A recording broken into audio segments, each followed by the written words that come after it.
श्री गोपाळ कृष्ण भगवान की जय. लीळा नंबर 32चा उर्वरित भाग.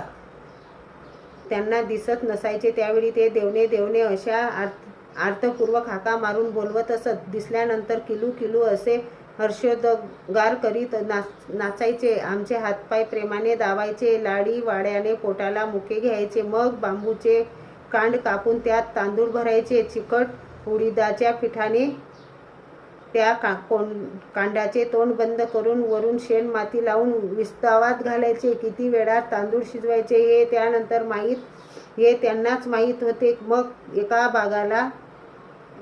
एका भागाला चिरून त्यातील भात पत्रावळीवर टाकायचे. एका द्रोणात मध, एका द्रोणात पाणी ठेवायचे. जमिनीत पाण्याची शीर, तीही तेच जाणत असत. त्यांनी हाताने जमिनीवर थोडेसे उरकले की लगेच पाणी लागत असे. मग आम्हाला जीव घालायचे. काही काळ गेल्यानंतर आम्ही तेथून निघालो. श्री गोपाळ कृष्ण भगवान की जय.